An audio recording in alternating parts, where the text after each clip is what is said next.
10 all time. C'est lundi. Oui, monsieur. Eh oui, c'est Monday. Yes, sir. Voilà. Le meilleur du jour, le meilleur jour de la semaine, même si c'est vrai que le mercredi est pas mal, que parfois le jeudi c'est cool Bien et sûr. tout, mais bon, l'essentiel c'est de sortir de ce maudit week-end Yeah. et de pouvoir enfin kiffer. Yeah. Comment ça va, Alex? Bah écoute, comme un lundi, donc bien. Comme un lundi, on espère que vous allez bien aussi. On s'installe tranquillou en vous faisant la bise. C'est lundi, le meilleur jour de la semaine. Et donc chaque lundi, un petit top 10 all time. On a un gros sujet à devoir discuter avec vous aujourd'hui. Attention, crève-cœur. On va devoir tout vous expliquer parce que ça va être une Heureusement que ambiance... c'est lundi, que c'est un bon jour, parce que par contre le top 10 il va être un peu... voilà. On va être sur une ambiance pas très chatoyante. Voilà. Faites-vous aider. S'il y a des moments dont on va vous parler qui vous rappellent de trop mauvais souvenirs, faites-vous aider, parlez-en. Exactement. On va mettre un numéro vert en place pour tous les fans de basket qui ont vécu des moments difficiles. C'est vrai. Tout à fait. Ça pourrait être pas mal ça. Et maintenant, Léon va faire apparaître un bandeau, un bandeau On défilant. l'appellerait le 44-16 en l'honneur de Yanis. Exactement. Ou d'autres codes que vous allez peut-être retrouver dans cette vidéo. Dans tous les cas, on va suivre, comme d'habitude, le petit fil conducteur classique. Vous le connaissez le lundi. D'abord, on chuchote. Ensuite, on va expliquer ce thème crève-cœur. Ça veut dire quoi? Qu'est-ce que vous avez encore préparé, les zinzins? Ensuite, on fera une petite question culinaire. Qu'est-ce qu'on mange? Car le lundi, on mange tous ensemble. Et puis, mention honorable, tablette, pif paf pouf. Top 10. C'est ça, c'est pas mal. Bon résumé. Bonne synthèse. Exactement. Nous sommes à l'approche, évidemment, comme vous le savez, de plein de bêtises au niveau de la saison et des playoffs qui arrivent. Putain, je sens que les gens sont chauds patates, mais avant de reparler de tout ça dans d'autres actus et d'apéro trash talk, on va devoir rappeler aux gens évidemment que le top 10 all time et que les top 10 all time cette saison, mon cher Alex, sont brought to you by Tarmac. La marque basket de Decathlon. Yes sir. Marque française qui a donc un partenaire officiel de la NBA, la classe. Ensuite, du coup, vous me direz à quoi ça sert? Ça sert à faire des jolis produits. Bah oui. Mais à quoi ça sert, Père Castor? Des jolis produits, genre des trois quarts là qu'on met sous les shorts pour avoir bien chaud. Par exemple, si par hasard il neige début avril, tu vois, tu peux avoir un petit trois quarts. Non mais attends, tu peux avoir un petit trois quarts, pouf pouf. Tu peux être bien.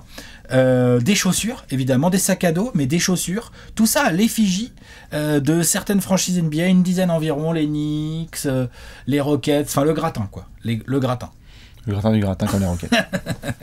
Vous connaissez le gratin. Le gratin dauphinois, mais qui est resté au soleil pendant une semaine.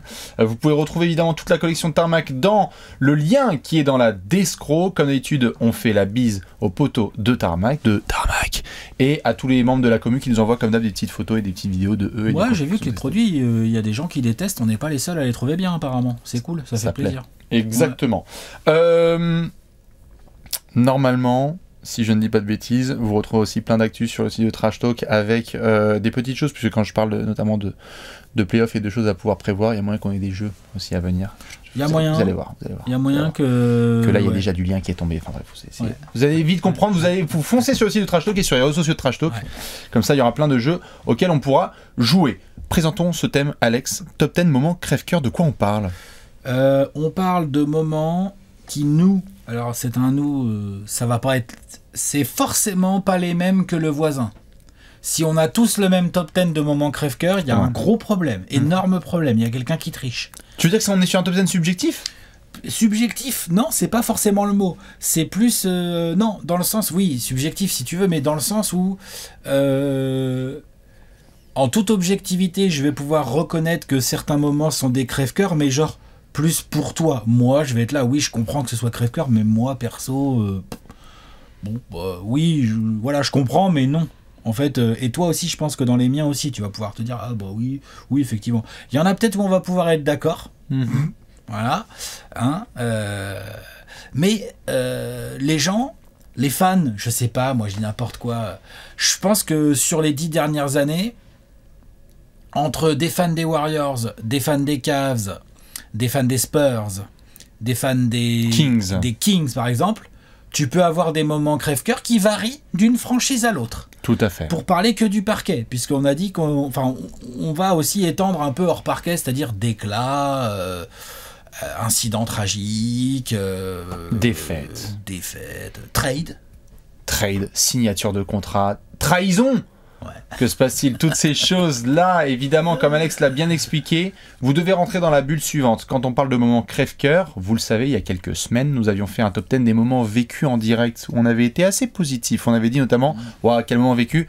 On a aussi tous, en fonction de notre âge, de notre génération, vécu des moments sur le parquet, dans des parquets, où, putain, le souvenir est tellement badant. Je me souviens, à ce moment-là, j'étais pas bien, il y avait quelque chose qui m'a profondément marqué, et lorsque je repense à mes plus tristes souvenirs liés au basket, on en parle aujourd'hui. C'est un petit peu ça, quoi. Il y a de la tristesse, il y a de la mélancolie, il y a des regrets, C'est pour ça que, comme le disait Alex en intro, attention, l'ambiance de ce top 10, on va être beaucoup dans la confidence, on va être beaucoup dans le partage de nos émotions. Ouais, c'est un moment où tu racontes des histoires pas forcément les plus marrantes. C'est ça. Mais elles font partie du jeu, si j'ose dire ainsi. Elles font partie du basket, de la NBA, quoi. Exactement, toutes les émotions du basket. Donc parfois on s'éclate, on est on fire, mais si votre équipe a réussi un grand exploit, ça veut dire qu'il y a eu aussi un perdant et que donc la désillusion était totale. Voici donc le top 10 des moments crève-cœur. Retroussez vos manches, replongez-vous dans vos souvenirs. On a tous vécu des grandes choses et donc forcément par rapport à ce qu'on a connu, parfois nous, par exemple Alex, on a vécu des choses où on était en tant que fan, mais aussi parfois avec Trash Talk. Enfin, je veux dire, il y a des choses qui sont très différentes de ce que tu as pu vivre. C'est vrai, tout à fait. J'ai dit NBA, mais il y a aussi moi en tout cas j'ai un peu de FIBA. Ah ouais, il y a un peu de FIBA. Ouais. On avait basket, hein. Voilà. Mon basket. C'est pour ça, quoi. Si si par exemple tu viens d'un pays et que tu supportes ton équipe nationale, tu peux avoir des désillusions qui peuvent rentrer dans ce genre de classement. Exactement, des désillusionnettes. Exactement. Par exemple. Tout à fait. Au hasard. Ou des désillusions avec un alphabet un peu bizarre. Bref, on va en reparler, d'accord. Dans tous les cas, voilà pour le thème principal. Autre chose à ajouter ou on mange? Il va falloir manger, hein, je pense. On est d'accord? Eh bien, la question est simple. Nous sommes lundi, il est midi. Qu'est-ce qu'on mange, Alex? Escalope parmigiana avec des légumes. La parmigiana, si je dis pas de bêtises, mais parce que parfois je me trompe, c'est avec une aubergine et fromage grillé sur l'escalope. Ne pas confondre avec quelques petits légumes de saison, évidemment, donc ceux que vous voulez du moment qu'ils sont de saison. Ça va comme ça, je suis bon là. La citrouille. La citrouille, voilà. La butternut. Qu'est-ce qu'on mange au mois d'avril quand il neige comme légumes? À voir. Voilà. Voilà. Faites ce que vous voulez. Mais dans tous les cas, et à bientôt pour un apéro spécial climat. Oui, on fera le top 10 climat. Après le top 10 des plats du lundi, dans tous les cas. Voilà, Alex escalope parmigiana, franchement, je trouve ça très bon. J'aime beaucoup. Ouais. À la différence de la milanaise, où on est sur un truc un peu plus veggie. Enfin, il y a une petite tranche de, tu disais, de. C'est une aubergine. C'est une aubergine qui est grillée avec un peu de fromage sur l'escalope. Voilà. Formidable. Voilà. Léonce, qu'est-ce qu'on mange? Moi, je suis de sortie à midi. Je déjeune au restaurant avec des copains de Discord, Cedo et Taka. Oh, un shout-out. Ouais, le petit poulet dans son jus avec les pommes de terre maison. Thym. Purée 1. C'est quoi des pommes de terre maison? Purée purée maison. Ok, parce que pommes de terre maison, je sais genre. Ouais. C'est deux. Les mecs sur la table. Bah tiens. J'adore Alex, dès que ça part de pommes de terre. Ah bah je suis au taille. Attends, mais. Pommes de terre. Nom de Dieu. Elles viennent de la maison. C'est de saison en plus. Mais bien sûr, la pomme de terre. C'est de saison. C'est pas un légume déjà. De décembre à novembre. Je vous dirai comment c'était. Incroyable, n'hésitez pas, comme d'hab, à nous proposer des déjeuners, on est toujours ouvert. Toujours ouvert, évidemment, la bise aux copains du Discord. Tataki de thon, tout simple, hein, vraiment, avec juste des frites. Maison. Pommes de terre maison. Pommes de terre maison. Non mais voilà, on va tirer un tataki de thon bien gentil. Et dites-nous ce que vous allez manger vous aussi aujourd'hui, où que vous soyez. Les dédicaces, elles ne bougent pas. Que vous soyez sur le trône, en train de faire du sport, on a des gens dans les transports, on a plein de choses. Donc comme d'habitude, on vous remercie pour tous vos petits messages. Maintenant, ça suffit, on arrête de rigoler et maintenant on va bader bien fort. Ouais, allez, allons-y. Allez, c'est parti. Allez. Qui veut boire du White Spirit? Je vais devoir donner tout de suite évidemment des tablettes puisque mon cher Alex, c'est le réflexe qu'on a à chaque émission. Je laisse les gens évidemment repenser et réfléchir à ce qu'ils ont vécu. Hein. Nous on a beaucoup travaillé ce truc, avec Alex on s'est eu un peu au téléphone en se disant mais c'est quoi un moment crève-cœur? Ça par exemple c'est un moment crève-cœur, vous voyez, quand on veut faire un backflip et qu'on n'y arrive pas. Voilà, là, ça c'est un vrai backflip. Voilà. Le premier c'est parce qu'il n'avait pas bien flippé. Il n'y a pas de problème. Replongez dans vos émotions. Nous, comme d'habitude, avant de mettre un numéro 10, on va devoir se filer quelques mentions honorables en faisant attention. Est-ce que je peux te dire que Brennan Roy, tu l'as pas dans ta... D'accord, vas-y, je t'en prie. Ça dépend l'occurrence que tu veux choisir. Ouais, c'est ça, mais vas-y, je t'en prie. Donc du coup, dis-moi tout. Jordan. Oui. Michael Jordan. Plusieurs moments. Crève-cœur. Au sens quand même large. Limite le moment... Moi, il y a la retraite, évidemment, de Jordan. Quand même un moment que j'oublierai pas. Parce qu'à l'époque, on peut pas trop... Laquelle? On peut pas trop... La première, la vraie. On peut pas trop... Parce que la deuxième, on sait. On se doute. La première, honnêtement, on la voit pas trop venir.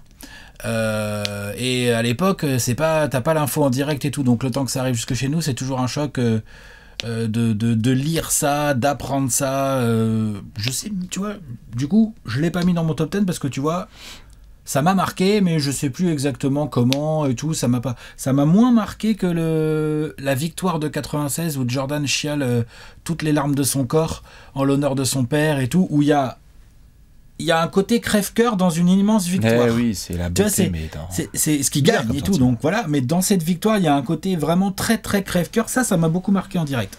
Déjà l'interview de bord de terrain en fin de match, la This is for Daddy. This is for Daddy. Ah bon, mais il a gagné quand même. C'est quand même joyeux normalement. Wow. Eh oui, mais donc ça, ouais, je l'ai pas rentré, mais pouf, pas loin. Des images formidables pour ceux qui l'ont pas revu dans The Last Dance. On voit notamment quelques détails notamment de cette soirée-là. Et nous sommes en 1996. C'est ça. Et le moment dont tu parlais, c'était plutôt 93. L'autre, c'est 93, c'est quand il prend sa retraite, là, en octobre, en gros, juste avant la saison, quoi. C'est ça. Donc, ça dépend de l'âge de chacun. Certains qui regardent ces vidéos n'étaient pas nés. D'autres étaient un peu plus âgés. T'as pas Reggie Miller, quand même, si? Non. Ok. Sinon, j'allais spoiler tout le top 10 d'Alex. Reggie Miller, quel moment de Reggie Miller? Eh bien, c'est simple. Son dernier match avec le temps mort pris par Larry Brown, moi, j'avoue, à titre personnel, ça m'a fait penser à ça. Il a failli craquer le top 10. Nous sommes à la fin de la carrière de Reggie Miller. Une carrière totale chez les Pacers. Moi, je suis en train de me renseigner. C'est formidable rivalité avec les Pistons. On est en fin de match. Indiana va perdre. Reggie Miller va prendre sa retraite. Temps mort de Larry Brown. Standing ovation, non seulement du public, mais aussi des joueurs des Pistons. Et en fait, quand à l'époque, je commençais à m'intéresser à la NBA vraiment, d'avoir un joueur où tu sais qu'il va prendre sa retraite et il va finir avec 0 titre, alors qu'il s'est défoncé pour sa franchise. Monstre sans balle. Et il fait un tour, il a une émotion avec Reggie Miller. Parfois, on n'aime pas en tant que commentateur, mais il dégage quelque chose que je trouvais d'assez émouvant. Et donc, le fait qu'il soit au bord des larmes quasi, en disant à son public merci, j'ai tout donné, mais maintenant je vais devoir me retirer. Moi, je me souviens que ado, ça m'avait pas mal marqué ce moment. Nous sommes en 2003-2004. Je t'en prie. On en a parlé il y a pas longtemps. Moi, il y a vraiment eu un petit côté crève-cœur, même si c'est quand même assez anecdotique, mais c'est de l'anecdote crève-cœur. J'en ai parlé il y a pas longtemps. Le Stoudemire, Amaré Stoudemire, qui se retire en tant que Knick. Ah, ça. Moi, j'avoue, j'étais genre outré, tu vois, genre. En fait, parce que la franchise que j'adore a pas été foutue de filer un mini contrat à Stoudemire qui voulait se retirer chez les Suns. Ouais. Ça, ouais, ça m'a foutu un coup. Je comprends. Ça m'a foutu un coup et ça a rajouté à ma détestation de Robert Sarver et de tout ce qu'il représente dans cette organisation, même s'il est proprio, tu vois. Formidable propriétaire des Suns, hein. Ouais, extrêmement gentil avec ses ouais, c'est un garçon. Enfin, après, on sait pas, c'est des rumeurs. Hein. Oui, bien sûr. Tout à fait. Des rumeurs propagées par ESPN. Oui, tout à fait. Pas d'omelette sans feu. Pas d'omelette sans feu, comme on dit. Le doigt pointé vers le ciel de Tim Duncan qui part dans le vestiaire de Casey. Est-ce que tu l'as dans ton top 10? Non. Moi, j'avoue, c'est à titre personnel, encore une fois. San Antonio, Duncan, fin de carrière. On ne sait pas quand va prendre sa retraite. Quand est-ce qu'il va prendre sa retraite, Tim Duncan? Mais on a cette série compliquée face au Thunder où Duncan essaye de tenir, il a un dernier hurrah, il essaye de se donner une dernière fois, mais en face il y a des bestiaux, c'est Ibaka, c'est KD et tout, c'est très très compliqué. Mais on a Duncan qui quitte cette salle et qui, en s'essuyant, va juste lever le doigt au ciel et là tu comprends. Ah bon? Ah moi à ce moment-là, pas compris. Ah bah moi je comprends parce que Duncan en termes d'expression. Moi j'ai compris en juillet quand il a dit je m'en vais. Alors oui, et après tu sais, c'est bon. en suivant forcément les choses pendant des années, tu te dis genre ah tiens, voici un signe, c'est un peu bizarre. Duncan qui s'exprime très rarement en termes d'émotion, et là de partir de cette salle, le public standing ovation et Duncan juste qui lève le doigt, les commentateurs qui disent ah c'est peut-être la dernière fois qu'on voit Tim Duncan sur un parquet. Cette phrase, là moi j'ai eu un petit déchirement qui s'est confirmé en juillet parce que à titre perso, mon joueur préféré de tous les temps disait au revoir au parquet après avoir bercé pendant plus de 15 ans. J'avoue. Un autre petit moment? Kevin Durant. Lequel? Signature Warriors. Ah, c'est bon. Ok. Kevin Durant qui signe aux Warriors. Oh là là, 4 juillet 2016. Je l'ai pas dans mon top 10 parce que, en toute honnêteté, je suis ni plus fan du Thunder que des Warriors ou quoi. Mais par contre, il y a quand même un côté très crève-cœur. Moi, je l'ai en tout cas ressenti comme ça. À l'époque, on avait fait un apéro très énervé. On a carrément parlé de trahison. Je pense que c'est une trahison d'être parti comme ça de la part de Kevin Durant, d'avoir laissé le Thunder sans prévenir et tout. Même si il a certainement plein de circonstances à minima explicatives et éventuellement atténuantes. Hein. Éventuellement, allez.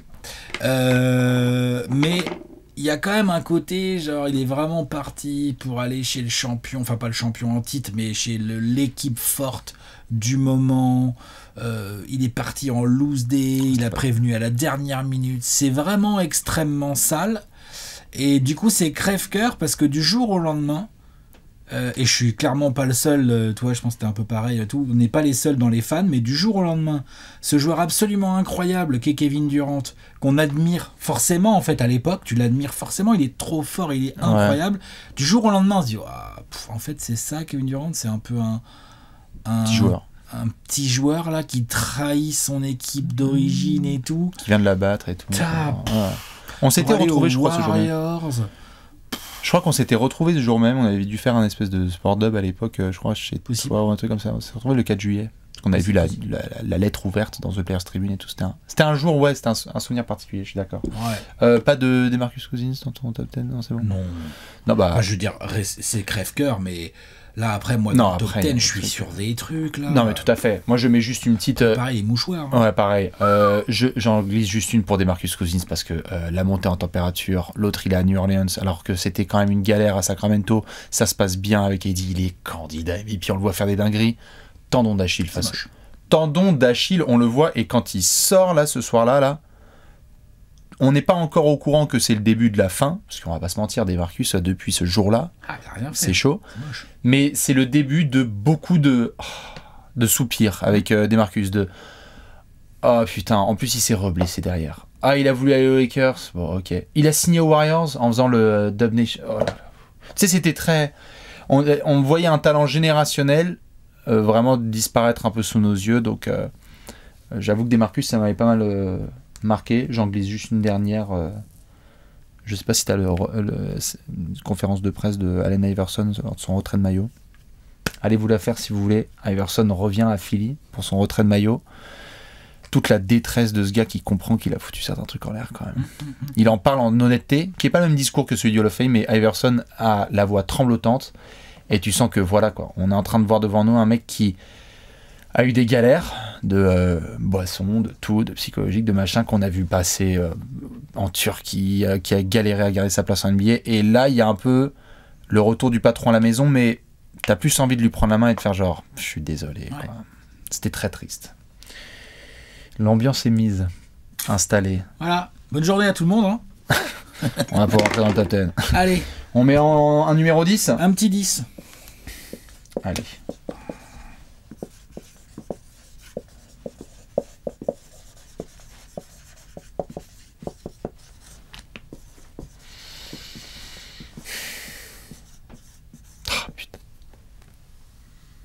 Brandon Roy qui dit stop, ouais, tu vois, c'était ma 12e mention honorable, donc je te laisse en parler. Alex a mis Brandon Roy qui dit stop, j'ai mis Flip Saunders, RIP. Alex, parle-nous de Brandon Roy qui dit stop.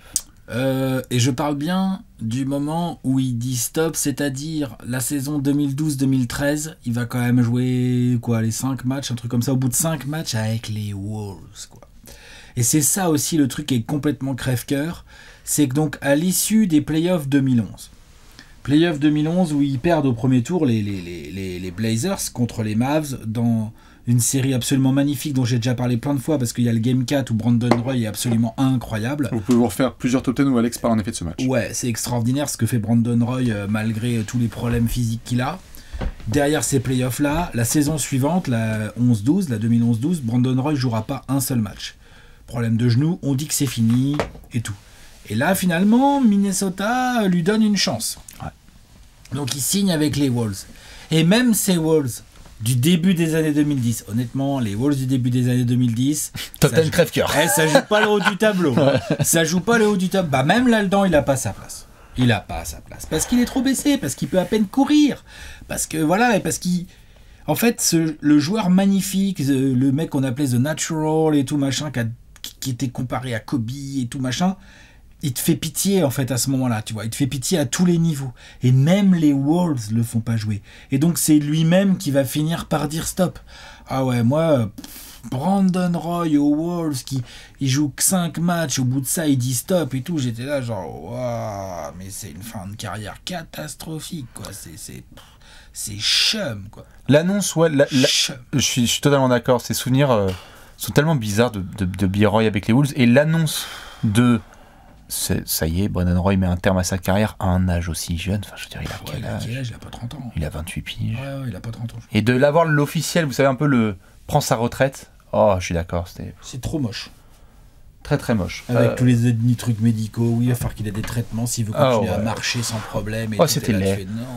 Crève-cœur en plus par rapport à évidemment tout ce que Brandon Roy, comme tu l'as dit, nous a montré en début de carrière, quoi. Je veux dire, c'était... Ouais, puis ça avait l'air d'être un gars bien, et puis bref. Enfin, tu vois, il avait déjà quitté les playoffs 2011 moitié en chialant. Voilà. Enfin bref, c'est franchement chum. Très très chum. Donc voilà, j'ai mis ça en 10 mois. Ça va être sympa ce top 10. Ah bah, je préviens.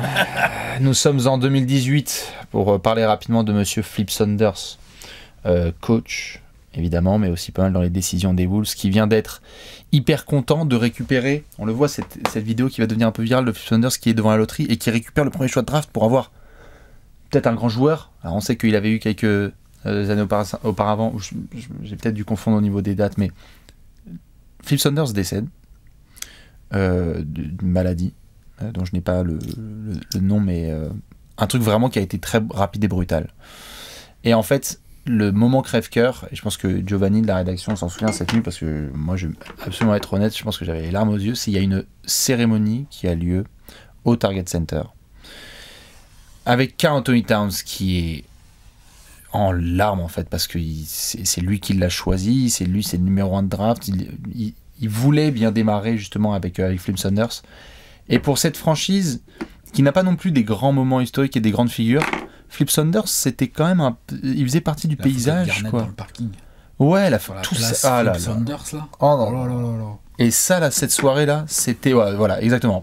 C'était crève-cœur, parce que on va parler malheureusement de certaines personnes qui disparaissent, mais l'idée c'est pas de classer t'as plus disparu ou moins, mais c'est juste que à ce moment-là, il y avait un truc tellement tragique avec le départ de Flip Saunders, aussi soudain. On était en plus au début de l'automne, donc c'était juste avant le début de la saison NBA ou au début de la saison NBA.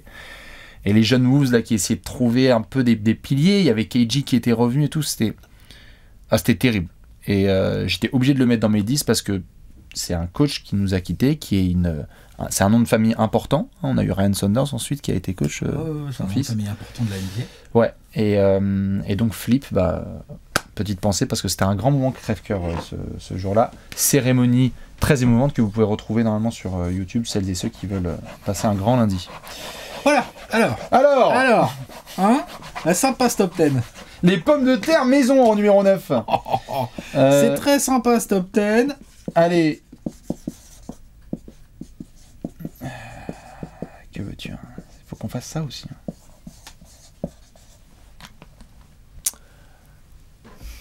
La cheville de Gordon Hayward pour Alex en numéro 9. J'ai pas très bien écrit l'interview de KG avec John Thompson en 2005. Avec KG qui est au bord des larmes. Je vais t'expliquer tout ça. Okay. Monsieur Gordon Hayward et la cheville. Ouais. Je reprends mes petites notes là, comme ça je vais éviter de dire des conneries de date et tout. Premier match de la saison.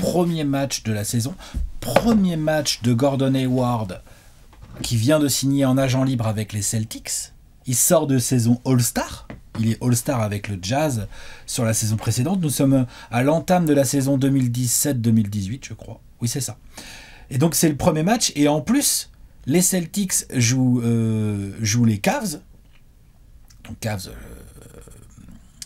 qui sont finalistes l'année d'avant, un truc comme ça. les Celtics, ils ont recruté Gordon Hayward, enfin il y a tout un truc qui se passe aux Celtics et tout, c'est quand même un choix très voulu par Danny Ainge, désiré par Brad Stevens et tout, Gordon Hayward quoi. On était tous là, bah ouais, Gordon Hayward, les Celtics, bah ouais évidemment, il connaît le coach et tout, enfin on le voyait tous là-bas, non? Bah oui, bien sûr, bien sûr. 5 minutes, hein. 5 minutes. J'ai presque envie de dire il a joué 5 minutes avec les Celtics. Ah bah, tu vois, c'est pas vrai, hein. Mais on peut. C'est pas vrai. Mais il a fait d'autres matchs derrière, c'est factuel, je suis d'accord. Hein. Mais putain de merde. Qu'est-ce que c'est moche. Et puis alors, il y a tout ce qu'il y a autour. C'est-à-dire qu'il y a. Franchement, beaucoup de gens sont devant parce que l'opening night, quand même, en NBA, voilà, beaucoup de gens sont devant. 5 matchs, on entend du bruit, on voit que le mec est tombé, il se relève pas, mais on comprend pas tout de suite. Après, il y a les ralentis qui arrivent, là, tu fais. Les ralentis, c'est l'horreur. Jay Crowder au sol. C'est l'horreur. Et là, tous les joueurs sont choqués. Ça se voit. Tous. C'est réunion, c'est choqué, ils veulent pas. Gordon Hayward, il sort, bah évidemment, civière, machin et tout. Le TD Garden, cathédrale, qu'applaudit gentiment. Enfin, tu vois, genre, qu'applaudit, qu'ovationne pas, hein, qu'applaudit en mode respect. On est à Cleveland, le match. Soutien. On est à Cleveland, pas le TD Garden, putain, la Q Arena. Ouais. C'est la Q Arena, je crois, encore à l'époque. Ouais, la Quicken Loans, ouais. La Quicken Loans, ouais, t'as raison. La Q, quoi. Et donc, c'est, ouais, clairement, il y a... En tout cas, moi, devant mon écran, quand j'ai vu les images, parce que comme un idiot, j'ai regardé les ralentis que nous proposait la télévision, et donc j'ai vu la cheville à 90 degrés, t'es là, tu fais horrible. Et donc, du coup, bah, t'as pas besoin d'être un grand expert en sport de haut niveau pour comprendre que sa saison, bah, elle est torchée ou quasi, quoi. Ouais. Enfin, tu vois, voilà. Et que c'est grave et tout, machin. Et derrière, t'as toute la détresse, joueurs, entraîneurs et tout, qui rajoutent au spleen ambiant qui vient de s'installer direct. C'est-à-dire que c'est censé être la fête. C'est l'opening night. Les Celtics de Gordon Hayward qui vient d'arriver, il joue chez les Cavs, il y a LeBron James, machin. Enfin, putain. Et non. Non. C'est finalement un très mauvais souvenir pour la NBA, finalement. Pas que pour Gordon Hayward, en fait. Non, c'est vrai. Je veux dire, je pense que dans les bureaux de la NBA, je pense que chez toutes les autres franchises, enfin, tous les gens qui pouvaient être devant leur télé, n'importe quel observateur, comme moi, assez neutre, je veux dire, Cavs ou Celtics qui gagnent ce match, je m'en fous, moi. Bon, tu vois, c'est un nouvel... je regarde l'opening night, voilà, point barre. C'est, ouais, ça le moment. Très sale moment. J'entends bien. Je faisais juste parenthèse parce que j'ai dû fourcher sur le moment Philip Turner, c'est 2015, hein, évidemment, puisque Karl Anthony Towns est premier choix 2015, donc à peine il vient d'arriver. 2018, ensuite, ils auront fait une deuxième cérémonie pour Philip Sanders. Ce n'est pas un top 10 Timberwolves, mais je fais juste une deuxième mention. C'est clair que... Ah bah tu sais, les fans des Wolves, ils ont des moments crève-cœur. Hein. Non, je faisais juste pareil une référence parce que ce sont encore des moments vécus. Nous sommes en 2004-2005, Kevin Garnett est chez les Wolves, et... pareil, interview disponible, ceux qui veulent, avec le coach légendaire John Thompson, qui est un coach très respecté de Georgetown, notamment en NCAA, qui nous a quittés, si je ne dis pas de bêtises, il y a quelques années. Et en fait, c'est une interview comme rarement on en voit dans l'histoire de l'NBA, où en fait, KG laisse totalement ses émotions parler, et il est dépité. Pour un joueur aussi passionné, on parle d'un des joueurs les plus passionnés de l'histoire de l'NBA, un mec qui met ses tripes sur le terrain, et qui parle du fait qu'il a juste envie de gagner, d'être bien entouré, et tout le monde sait qu'en fait il a un management de merde, tout le monde sait que là il a juste eu un test avec Sprewell et Sam Cassell, mais que Sprewell vient de dire qu'il a besoin de nourrir sa famille, enfin je veux dire temps mort, tu vois. Le mec essaie d'être bien entouré, il fait une finale de conférence et basta. KG qui donne tout pour le Minnesota depuis 1995, de le voir avec cette tête, les larmes vraiment qui coulent, où il parle face caméra, où il dit je veux juste gagner. Je veux juste qu'on me donne les moyens de gagner, en fait.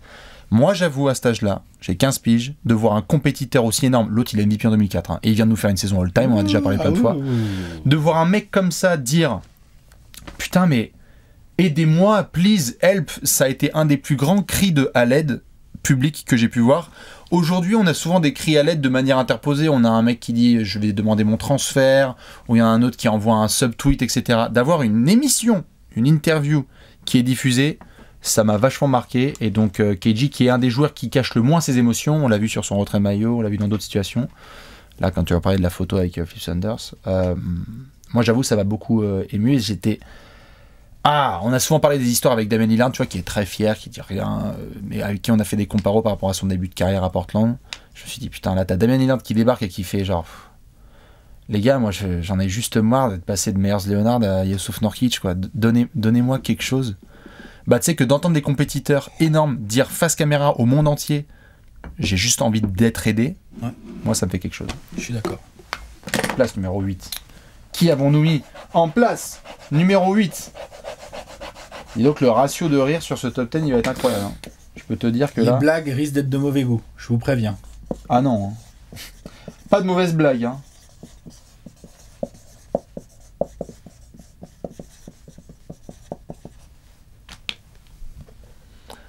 Les Knicks trade Pat Ewing. Oh là là là là là là. Oh le crève-cœur avec 2 C. Tendon d'Achille de Kevin. Ah, KD, putain. Je t'avais encore mis KD. Ouais, KD, tendon d'Achille. KD qui respire, crève-cœur. Non, KD, tendon d'Achille. Alex, parle-nous de quoi? Comment les Knicks vont transférer Patrick Ewing? En 2000, septembre 2000. Hein, donc, Patrick Ewing a déjà 15 ans de très bon et très loyaux services chez les Knicks. C'est bon, il a son Et pour autant, il se retrouve dans un trade de merde là, à 4 équipes là, qu'il l'envoie aux Sonics. Après, il sera agent libre, il va signer en agent libre avec le Magic. Enfin, franchement, alors évidemment, je sais, il y a des gens qui disaient oui, il était d'accord, il voulait bien voir, c'était lui qui voulait se faire trader. Bon, non mais stop. En fait, stop. Les Knicks ne doivent pas trader Pat Ewing. Point barre. Et moi, à l'époque, je m'en rappelle très bien, voir Patrick Ewing se faire trader dans un trade comme ça, comme une vulgaire pièce de trade. C'est vraiment genre... Ok, oui, il était vieux, il était en fin de carrière et tout. T'avais la déception des finales de 2000 encore en tête où il était blessé, de 99, n'importe quoi, oui. Où il était blessé et tout. Ok. Mais non, tu trades pas Pat Ewing, surtout pas dans un trade comme ça affreux. Je trouve que en fait, ça m'a plus marqué. Il y a d'autres grandes stars comme ça qui ont fini leur carrière là où elles n'auraient pas dû finir leur carrière. Je sais pas, Hakeem Olajuwon, par exemple. On a fait un top 10, je crois, des pires fins de carrière. Les pires fins de carrière, ouais, voilà. Bon, Pat Ewing, ce trade restera pour moi, l'annonce de ce trade, le côté réel de ce trade, ensuite voir Pat Ewing avec un autre maillot. C'est vraiment grosse badance, joueur que j'adore, et c'est encore plus badant que ça symbolise tellement sa carrière, quoi. Genre, c'est le plus magnifique de tous les losers, quoi. C'est Pat Ewing. Un des plus. Ouais, franchement, il est incroyable. Et cette fin de carrière montre bien ça. Je veux dire, même les Knicks ont fini par le trader. Et voilà. C'est moche. Ça se fait pas. Imaginez, breaking news, les Dallas Mavericks transfèrent Dirk Nowitzki à Washington. Oh, putain, en toute fin de carrière là, pour des histoires d'assets et de salaire. Enfin, c'est vraiment.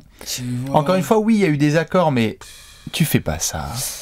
Ou alors, je sais pas. Ah ouais, bah Haslem à Portland. Il aurait dû prendre sa retraite, peut-être, ou je sais pas ce que. En tout cas, je dis pas c'est tellement forcément de la faute de l'une ou l'autre des parties. C'est juste le résultat. C'est un trade de Pat Ewing. Et non. Pat Ewing, c'est New York. C'est pas moi qui le dis, c'est Jordan. Après, est-ce que tu transfères New York ailleurs? Bah non. Bah non. Donc ça rentre dans mon top 10. Ouais. C'est peut-être pour ça qu'après, il y en a qui n'ont pas fait confiance au management de New York, mais je pense que ça va être autre chose. Allez. Ça va peut-être être autre chose. Pas de rumeur. C'est pas ici, il n'y a pas de rumeur ici. Que des faits. Ah oui, tu parles des finales? Non.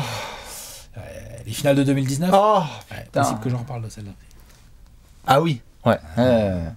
Mais on verra.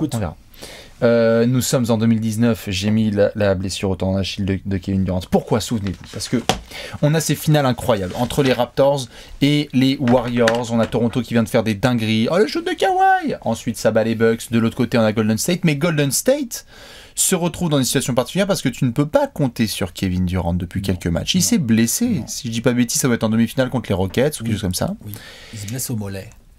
Et c'est parce que c'est pas le tendon d'Achille à l'époque. Exactement. Et en fait, on nous dit c'est le mollet. Lorsque KD revient dans ce match à Toronto là, où ça démarre fort, mais depuis 2-3 jours, la tension elle est énorme sur le retour d'un joueur. C'est-à-dire, il y a un débat public qui commence à être ouvert sur putain, on est en finale NBA, les plus grands ils serrent les dents, on y va. Et c'est vrai que à l'époque, dans le moment, on se dit genre putain, allez, il y a peut-être la bague, et puis après il va être free agent, donc on sait pas trop. Il va peut-être aller du coup du côté de Brooklyn, on sait pas encore. Mais le fait est que on a KD qui serre les dents. Il y a la quête du three-peat. Il y a la quête du three-peat, exactement. T'as battu devant les Cavs. Ah non, c'est pas la balade contre oui au pays des enfants perdus. Non, pas du tout. C'est les finales de 2019 face aux Raptors de Kawhi Leonard. Il fait cette première mi-temps. Et on voit ce que ça donne avec KD, où il commence à mettre des buckets, on dit putain, il va le faire le salaud. Il fait cette action sur le côté droit où il se blesse. Et en fait, les images. Le crève-cœur, c'est toute la scène. Et moi, ça m'a marqué pendant tellement longtemps. Non seulement les images, comme tu le dis, parce que on a KD qui montre pas trop ses émotions, mais il se relève, il a besoin d'aide pour ressortir, parce qu'il peut pas trop poser de poids sur son pied. Il y a le ralenti de dos, tu vois dans son mollet là. Et tu vois... Et tu le vois quitter le terrain. On a la caméra, tu sais, le match continue, on a la caméra qui suit KD prendre la porte. C'est terrible. Et en fait, moi là où c'est un crève-cœur total, c'est que avant le match, pendant le match et après le match, les réseaux sociaux, c'était n'importe quoi. Parce que il y a eu donc avant le match où on se disait allez mec, sors-toi les doigts, il faut les aider.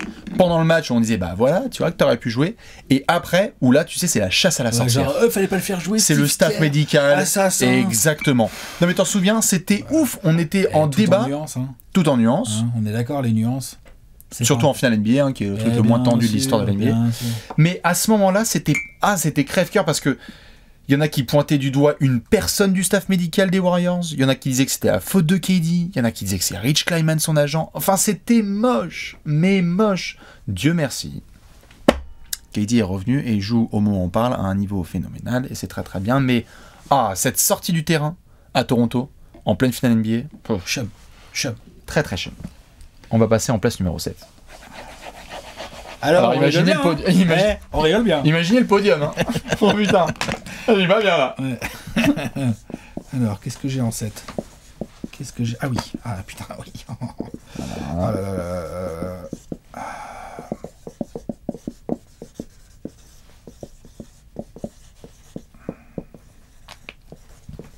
Il va y avoir du balançage de tablette, je préviens.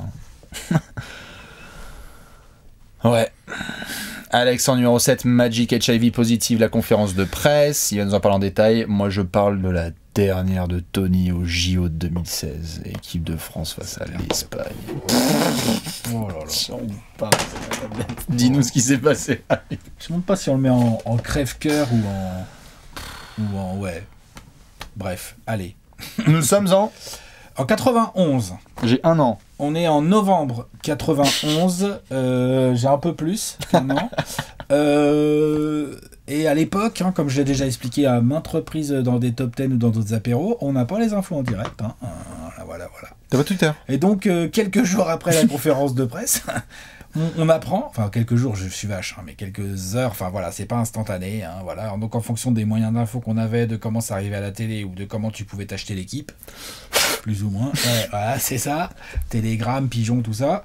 Bref, pour les jeunes fans de basket qu'on était avec mes potes, on apprend comme ça, boum, bam, clac. Donc non seulement Magic, il a dit qu'il arrêtait, mais en plus, il fait une déclaration où il explique pourquoi il met un terme à sa carrière de basketteur, en expliquant qu'il est positif, donc HIV, donc il est séropositif, le sida. Et donc, faut bien comprendre qu'en 91, c'est un délire. Un délire. Je veux dire, on n'est pas du tout bien informé sur cette maladie qu'est le sida comme aujourd'hui. D'ailleurs, au moment où je fais ce top 10, putain, je touche du bois. Voilà, Magic Johnson, il est grave en vie et ça a l'air d'aller. Enfin, tu vois ce que je veux dire, genre, là, et pourtant, ça fait donc, si je fais pas des calculs trop pourraves, plus de 30 ans qu'il est séropositif, tu vois.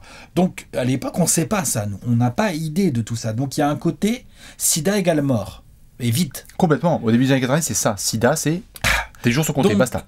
Le mec qui te fait rêver, parce qu'on va pas se mentir, les quelques images qu'on avait de Magic, on était là genre, oh putain, dis donc, c'est sympa, le basketball, c'est quand même un sport assez cool, tu vois, genre, c'est quand même sympa. Qui est donc un des plus gros joueurs de la décennie qu'on vient de vivre et tout, à l'époque et tout. Il arrête, il est donc dans nos têtes en danger de mort quasi imminente.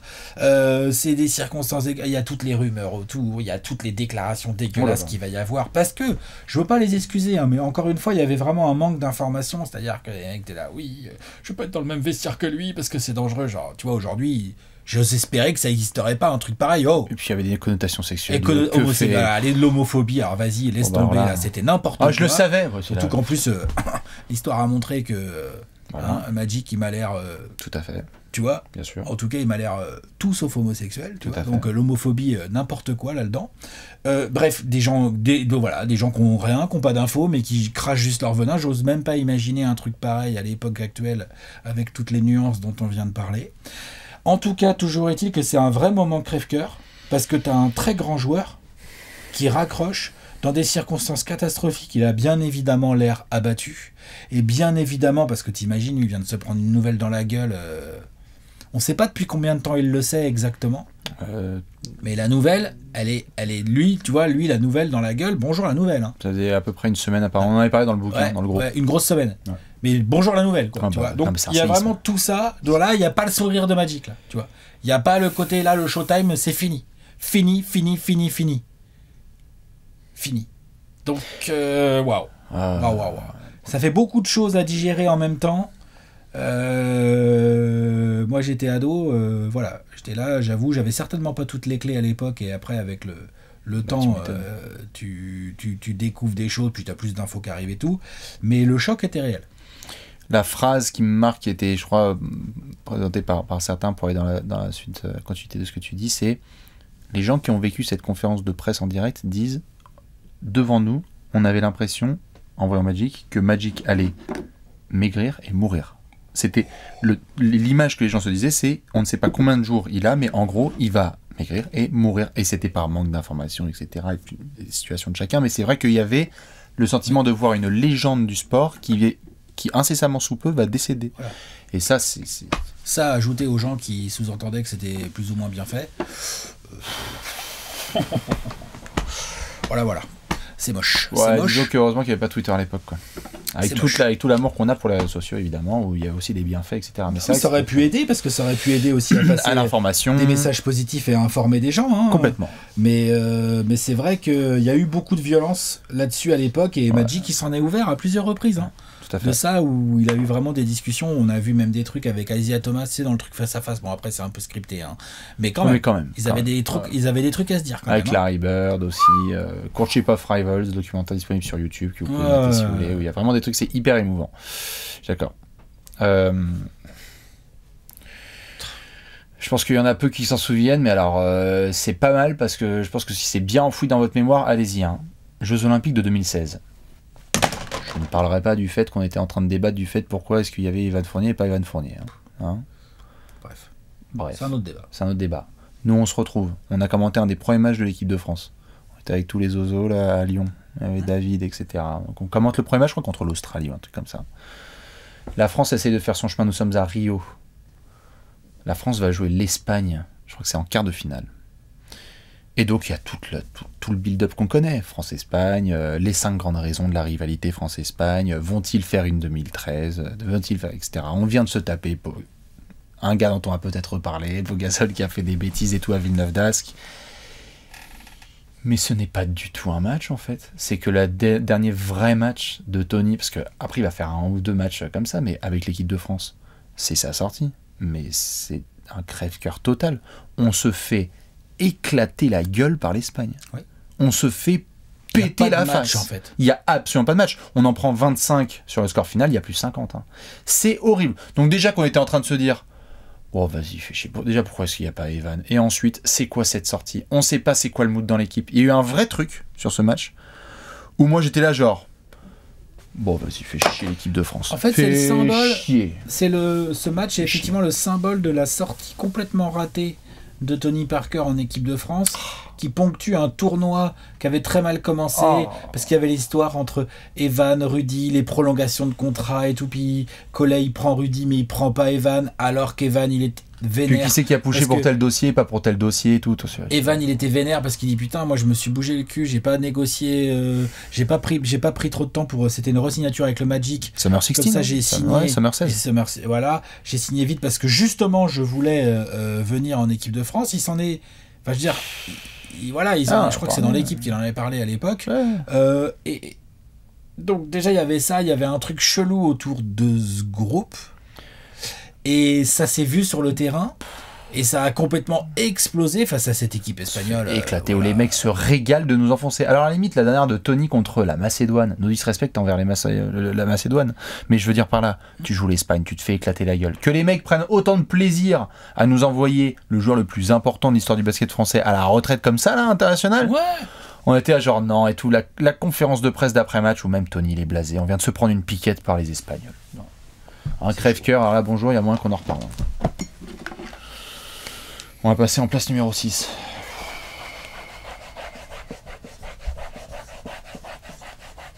Cette émission est sponsor. Faudrait qu'on trouve un autre sponsor pour cette émission, j'ai vu putain. Ah bah non, on est en 6, hein, c'est ça? Oui. Vas-y, dis aux gens, qu'est-ce que t'as mis? Klay Thompson, 2019, match 6, genou. Voilà ce que j'ai écrit sur ma tablette. La blessure de Paul George.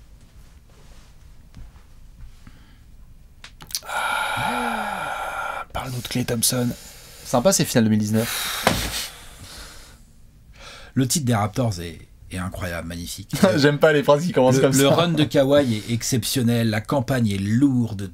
Marc Gasol, Kyle Lowry, Serge Ibaka, même si Siakam, il fait des bonnes finales. Enfin bref, tu vois, il y a voilà, Van Vliet, Papa Van Vliet. Enfin bref, ces Raptors sont géniaux. Sacré Freddy. Mais ce qui est moche, entre guillemets, pour eux, leur bague, c'est leur bague, ils l'ont et tout, ça bouge pas. Mais ce qui est moche pour eux, c'est que ces finales, toi tu viens de parler de Kevin Durant, elles sont ternies en termes de physionomie, en termes de qu'est-ce qu'elles vont laisser dans l'histoire, elles sont ternies à mort.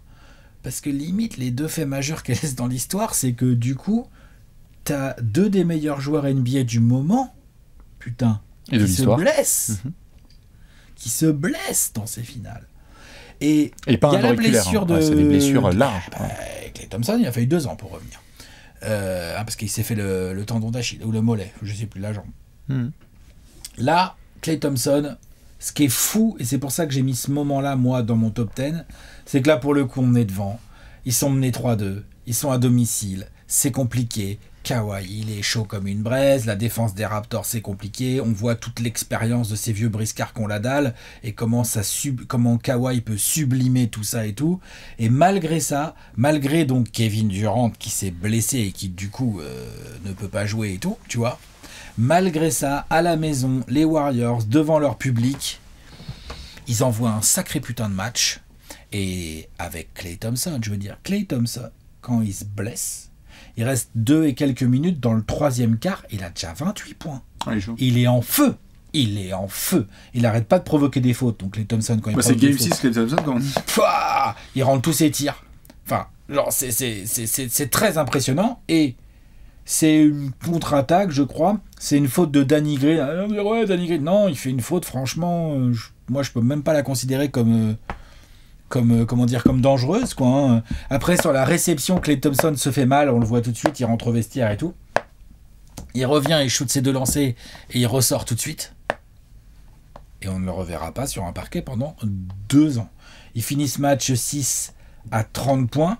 Quand il quitte le match, c'est le meilleur joueur sur le terrain à ce moment-là. Il est en train de porter les Warriors vers un Game 7. Game 6 Klay Thompson, il se fait complètement couper dans son élan. Je pense sincèrement qu'on aurait eu un Game 7 si Klay Thompson avait pu jouer. Non, parce que je pense, on s'en fout. Hein. Ça ajoute pas vraiment au moment crève-cœur. Le moment crève-cœur, c'est vraiment ce côté couper un joueur aussi énorme, complètement dans son élan, nous enlever 2 années de son prime sur une action comme ça de finale NBA. C'est terrible. Le voir revenir, shooter ses 2 lancers et rentrer au vestiaire derrière, et derrière t'apprends que c'est les croisés et que Voilà, c'est parti pour une très très très longue période sans. Je veux dire, faut bien comprendre que ces croisés là de Klay Thompson, c'est très clairement le début d'une bonne vieille spirale négative pour les Warriors, qui en fait vivaient une spirale que positive depuis. Sûr. Avant, je veux dire. Donc non, ouais, voilà, j'ai ça, moi je l'ai en 6 comme Game 6. Alors tu vois, c'est étonnant. Je me souviens en effet de l'amertume dans ce moment-là, et en même temps, lorsqu'on me parle de ce moment, je peux pas m'empêcher d'y voir quelque chose d'assez extraordinaire positif dans ce retour du couloir, où Klay retourne sur le terrain. C'est-à-dire que c'est plus un moment de warrior total positif qu'un truc crève-cœur, mais en même temps c'est très crève-cœur aussi. Tu vois, il y a un peu des deux, c'est marrant. Hein, non mais j'admire le côté warrior, évidemment, un peu comme Kobe avec son tambour d'Achille qui va shooter de lancer. Mais ça t'empêche pas de baller. Mais par contre, putain, faut se rendre compte du délire. Je suis d'accord. J'aurais quand même préféré qu'il se blesse pas et qu'il n'y ait pas ce moment de warrior en gros, quoi. Je suis d'accord, surtout dans la physionomie du match où c'était ouf. Ils sont devant, hein, ils sont devant de 4-5 points. Hein. Ils sont là, hein, ils sont complètement dans le match. Hein. Et après, c'est la fin. Qu'est-ce qui se passe après sur un Game 7 ? Franchement, on n'en sait rien. Hein. Ça se trouve, il y a un putain de sweep-it. Non mais franchement, c'est pas impossible. Je veux dire, bon voilà, c'est pas le cas. Tant mieux pour les Raptors, tant mieux pour Kawhi, tant mieux pour Marc Gasol, tant mieux pour Kyle Lowry, tant mieux pour tous ces gars qui l'ont archi mérité, hein, attention. Hein. Mais waouh, moi franchement, j'ai bien badé. J'étais là genre, ouais. Quand tu vois le ralenti, tu vois que ça bouge un peu dans le genou. Pareil, pas besoin d'être un grand expert en sport pour savoir que ça pue. Le mec, de toute façon, il peut pas trop poser le pied. Ah bah c'est chaud. Ah voilà. Donc voilà, moi j'ai ça en 6. Klay Thompson, Game 6, 2019. Monsieur Paul George, j'ai mis en 6. Préparation des JO. Oh putain, non c'est pas les JO, c'est le mondial. Non, ouais, c'est 2014. Pierre. Et alors là c'est tout. Hein. Nous sommes le 2 août 2014. Donc en plein mois d'août, hein, peinard. Hein, je veux dire, match de préparation, Team USA. Paul George va aller faire une contre-attaque où il veut défendre et aller faire un chase down. Bon. Âme sensible, s'abstenir. N'allez pas regarder les images de Paul George qui, malheureusement, à cause de la position du panier au Thomas & Mack Center de Las Vegas, apparemment, il y a toute une histoire sur la situation du panier, la localisation du panier, et donc la jambe de Paul George se prend dans la structure. Elle se casse. Exactement. Elle est cassée. À ce moment-là, bon, déjà, c'est pas crève-cœur, c'est l'effroi. J'étais terrifié de voir ça et de vivre ça en direct. Parce que quand tu as vécu ça en direct, j'ai fermé les yeux en fait. Parce que l'image est en tête et c'est horrible. Bref, je ne vais pas continuer en détail. Ce qui est ultra crève-cœur, c'est déjà de voir un joueur aussi fort sur un match amical faire ça. Mais encore une fois, c'est ce qu'il y a autour. Et ce qui m'a fait soupirer pendant des heures et des heures, c'est que alors là, c'est open bar pour le n'importe quoi. Donc on a un mec qui est en train de souffrir. On a la photo de 2 jours plus tard de Paul George qui est sur le lit d'hôpital, etc. Genre avec Coach K et tout qui vient le voir. Une photo hyper marquante. Et là, c'est parti. Les fans, des fans des Pacers, on ne devrait pas laisser les joueurs jouer avec Team USA. C'est pas comme ça qu'il faut faire. Ensuite, il y en a marre des journalistes. Les journalistes sont trop proches du bord du terrain. Il y avait tout un débat sur on devrait reculer les paniers. Il ne devrait pas y avoir autant de personnes en bord de terrain. C'était n'importe quoi dans tous les sens pendant des semaines. Et franchement, c'est ça qui était ultra crève-cœur. C'était à la fois cette blessure traumatisante. Encore une fois, pareil. Merci Paul George d'être revenu et de nous avoir fait les dingueries qu'il a fait, parce que ça, on oublie un peu trop souvent, mais putain, c'est un comeback ce qu'il a fait Paul George dans sa carrière.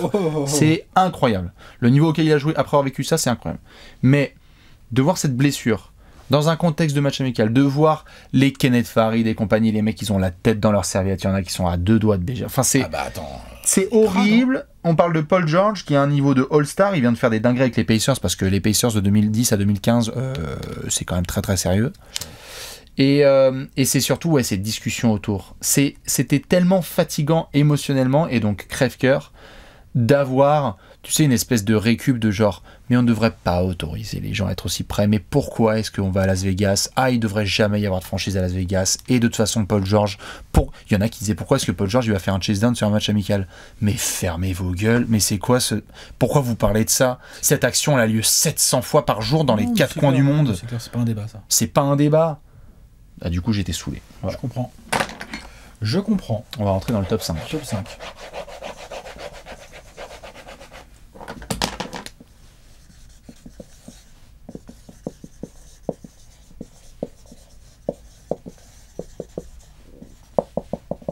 obligé de mettre des 3 petits points dans tous les sens. En un mot.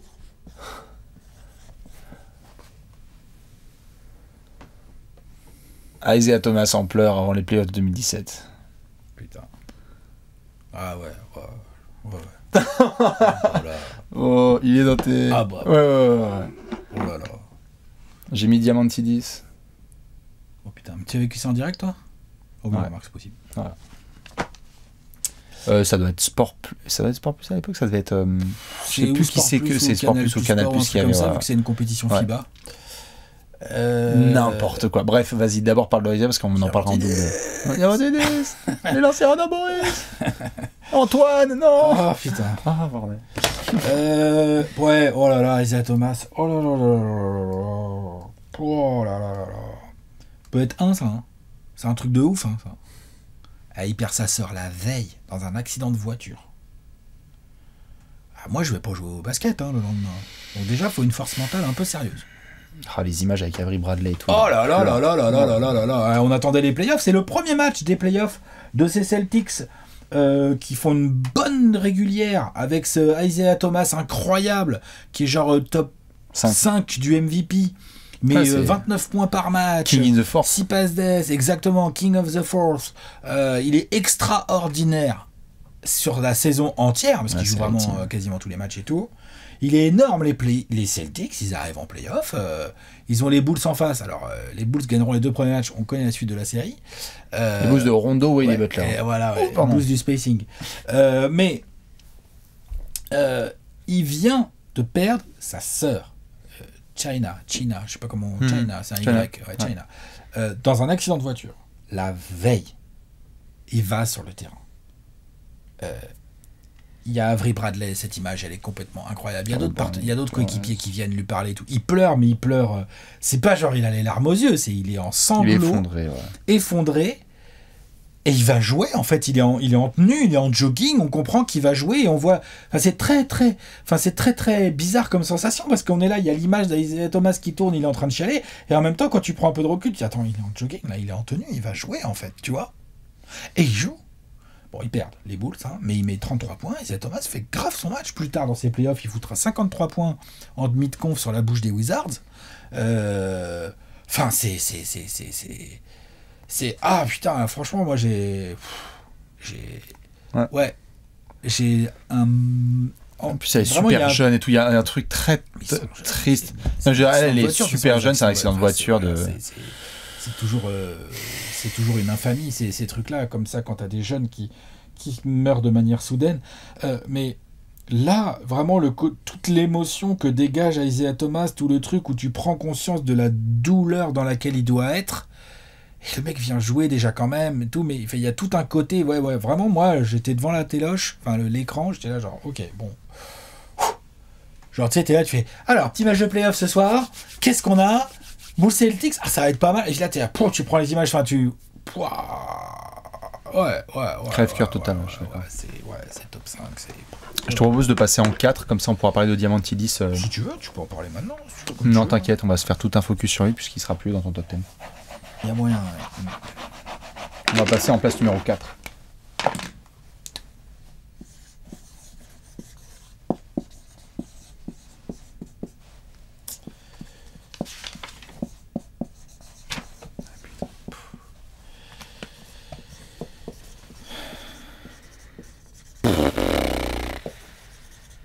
Numéro 4 du top 10 des moments crève-cœur all-time. Dans ce top 10 qui transpire la joie, la bonne humeur et la bienveillance. Kevin Johnson se fait contrer en 93. Ça y est, on rentre dans les trucs de fans. Yes, let's go. Et moi j'ai mis Derrick Rose, le genou, 2012. Je l'ai pas mis. Je me doutais que tu le mettrais, donc je l'ai pas mentionné. Je t'entends. Je l'ai pas mis, mais ça mérite tout à fait. C'était un affaire. Mais j'ai touché pas, j'ai été moins émotionnellement, j'étais triste pour le joueur, mais j'étais moins limite que Derrick Rose. Limite c'est 50 points quand il chiale et tout, limite c'est limite moi plus crève-cœur pour moi. Avec Minnesota. Oui, tout à fait, mais à ce moment-là c'est beau, c'est une rédemption, c'est pas un crève-cœur. Ouais, mais je sais pas, ouais, voilà exactement, c'est pour ça que j'ai pas mis. Très bien, je t'en prie. Là il y a crève-cœur là. Voilà. Mais alors je rappelle, vas-y. Ouais, c'est pas le shoot de Paxson. Ah bon? Mais non, parce qu'on est dans le match. Alors refais le contexte pour les gens qui l'ont pas. Nous sommes en fait 93, match 6 des finales NBA. À Phoenix. et c'est à Phoenix, et on est encore en 2-3-2, donc Phoenix qui a le meilleur bilan, a le match 6 et 7 éventuel à la maison. Phoenix se bat grave bien, ils sont menés 3-1, donc c'est quand même la misère, faut dire qu'en face, Michael Jordan, l'autre, il est relou, quoi. Hein, il est relou, il tourne à 40 points par match au calme, avec 8 rebonds et 6 passes, ou 6 passes 8 rebonds, enfin bref. Petite finale de Jojo. Ultra relou, Barclay est héroïque, Kevin Johnson envoie du sale, Richard Dumas, tout ça j'en ai déjà parlé plein de fois. Toujours est-il que dans ce Game 6, les Bulls sont à -2, et il y a cette action ultra connue qui se finit par le shoot de John Paxson avec cette passe, ce kick-out, je crois que c'est Horace Grant qui kick-out. Splendide. Qui kick-out magnifique, voilà, pour John Paxson, filoche, +1. Mais ce qu'on a toujours tendance à oublier, ce shoot est extraordinaire, mais pour moi, le vrai moment crève-cœur, c'est pas ça, parce que dans mes souvenirs, je suis là, ça se regarde avec des potes et tout, on aime le basket, on commence à capter ce que c'est le basket. Je sais plus combien de secondes il reste exactement, mais il en reste, de toute façon c'est pas compliqué, il en reste suffisamment parce que Kevin Johnson, il a le temps de driver et tout, il a le temps de prendre un petit écran. T'es à la maison, t'es à domicile, let's go. T'es à domicile, t'es à la maison, t'as des attaquants de ouf, et t'es à -1. Donc oui, t'es dégoûté que le shoot vienne de rentrer, mais le vrai moment crève-cœur, il est pas là. Le vrai moment crève-cœur, il est que Kevin Johnson, la tactique, elle est bonne, mais que cet enfoiré d'Horace Grant, il a tout lu, et qui va venir te contrer comme ça, te chapeauter Kevin Johnson. Et là, il y a vraiment un côté genre... Ah, la saison est terminée. Ouais, c'est ça, c'est... Clac. C'est-à-dire que 5 secondes avant, tu dis, bah allez, vas-y, mais t'es encore dans le match, t'y crois. Et là... En plus, les finales sont tellement extraordinaires. Mais elles sont extraordinaires, ces finales. Les matchs sont complètement dingues. Personne ne gagne à la maison. C'est un cirque. C'est un cirque atomique. Enfin, bref. La meilleure série Netflix. Franchement, c'est extraordinaire comme finale. Si vous avez jamais vu ces matchs-là, c'est fabuleux par rapport au basket qui est joué aujourd'hui. C'est fabuleux. T'as Jordan, à mon avis. Je pense que c'est le meilleur Jordan en finale NBA. Prime Jordan versus Prime Barclay. Et puis attends, les role-players, je veux dire, Pippen il est extrêmement sale, mais alors Kevin Johnson ça va. Dan Mayerley il est lourd. Je te dis, il y a Richard Dumas qui sort de nulle part. Enfin, Horace Grant fait des finales, cet enfoiré. Bref, mine de rien. Straight up bitches. Voilà, c'est ça. Bref, ce contre, ouais, en tant que fan des Suns, là pour le coup, il y a gros crève-cœur, surtout qu'il y a gros crève-cœur parce que j'en parle, j'ai les souvenirs de l'époque, mais même encore aujourd'hui, quand j'entends les gens parler du shoot de John Paxson, machin et tout, moi je suis là dans ma tête, je fais ouais, il y a le shoot de John Paxson, mais putain, il nous restait du temps. On pouvait. Aujourd'hui, pour donner une idée, on aurait eu le temps de Instagrammer ou de tweeter un truc du genre, ok, les Suns sont la balle, Kevin Johnson, ils sont qu'à -1. C'est quoi? C'est pour Barclay? C'est pour Kevin Johnson? Il est pour qui le dernier tir? Il doit y avoir un dernier tir. Il n'y a pas de dernier tir. Il n'y a pas de dernier tir. Il n'y en a pas. C'est même pas un tir raté, c'est un tir qui n'a pas lieu. Non, il n'y a pas de tir. Bien joué les Bulls. Bref. Ça s'entend dans ta voix. Et puis en plus, rappelons-le, malheureusement, ça c'est aussi l'histoire des Suns et on espère qu'elle va se changer cette année, c'est que la porte elle se ferme, mais c'est pas pour l'année suivante. C'est-à-dire que la porte là, quand elle se ferme comme ça, que t'es pas loin de faire tomber les Bulls quand même, parce que les Bulls, c'est pas comme si t'allais retourner en finale l'année et l'année suivante. C'est que là, t'es on sait très bien que c'est des fenêtres de tir qui sont toutes petites. Eh ouais. C'est terrible. Donc voilà, bon gros crève-cœur. D-Rose, le genou. Pouah. Tout seul en plus. Putain. Tout seul face aux Sixers. Nous sommes sur la montée totale de Derrick Rose dans des stratosphères comme rarement on en a vu dans l'histoire de la NBA. Le plus jeune MVP de l'histoire est en train de mettre la NBA à ses pieds. Et en fait... Je croyais que t'allais dire à genoux. Non. Putain, il fait des jeux de mots l'autre. Non, justement, t'as vu, j'ai fait à ses pieds. Sous ses orteils. Et en fait, évidemment, cette phrase, je la dis en touchant du bois avec mes deux mains. Vous voyez la saison de Ja Morant? Non, arrête, vas-y, non. Écoute, tu vas... non. Il y a des gens qui n'ont pas le contexte. Imaginez là une blessure pareille pour un gars comme Ja Morant. C'est-à-dire, nous sommes sur un phénomène total qui est ultra fort, spectaculaire au possible. Cette équipe des Bulls, elle est tellement kiffante.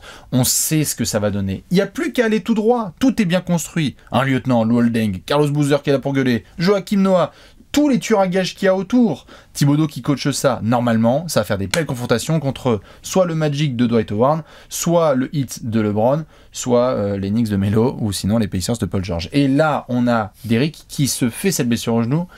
Et c'est terrible parce que déjà, il y a un silence énorme, que tu vois ce gars clairement en peine, alors que jusque-là, mais Derrick, mais mais il marche, mais il est au-dessus du sol depuis des mois là.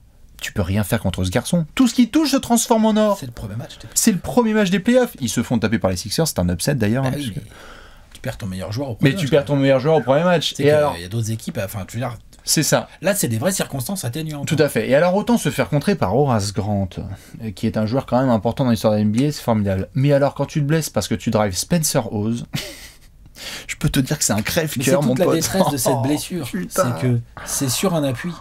Oh, il n'y a pas de C'est- contact. Il n'y a c'est- rien. C'est- Spencer Hawes, il est là, il est chez Auchan Mais- et il regarde les gens Ouais, passer. là. mais c'est comme d'autres joueurs, on en a vu d'autres, hein, des blessures comme ça. On a vu récemment, on a vu Jamal Murray. Jamal Murray, il n'y a Bah pas de ouais. contact, il n'y a rien. Bah, c'est un appui. crève-cœur de ouf parce que t'es là Ça- genre putain, c'est Ouais, une action elles sont comme une autre, terribles, tu l'as ces fait blessures-là. 700 fois. Et cette montée, oh là là là là. On le voit, il y en a souvent. Bah, exactement, tu te fais percuter, c'est Icar quoi, tu te fais percuter et pouf. Et Derrick qui aujourd'hui fait partie de certains débats. Alors oui, on a vu des belles choses, on l'a vu retourner en effet à Minnesota, on l'a vu faire des belles choses avec Détroit ou avec les Knicks ou avec d'autres franchises, mais là, on parle de quoi? Aujourd'hui, on est en train de débattre de savoir si Derrick va être le premier MVP à pas être Hall of Fame. On est en train de savoir si Derrick est le seul de l'histoire à avoir été ceci et cela. C'est trop déchirant. Cette blessure est déchirante. Moi, je ne veux plus revivre un truc comme ça. Quand on voit des phénomènes qui montent comme ça, qui emmènent leur franchise avec eux, leur ville, il y avait cette passion pour les Bulls Chicago, c'est le kid quoi. C'est le kid de la banlieue. Il est né là-bas et tout. Il est de là et tout, il y a tout l'espoir de la ville qui est Non, avec c'est chouette, lui, il y a des pubs C'est incroyables. vrai que l'histoire de Derrick Rose dans son Oh. ensemble. C'est un crève-cœur total et Oh. ça part de cette blessure-là. Obligé de le mettre top 5. Fuck that. On rentre sur le podium. Ouais, on rentre sur le podium.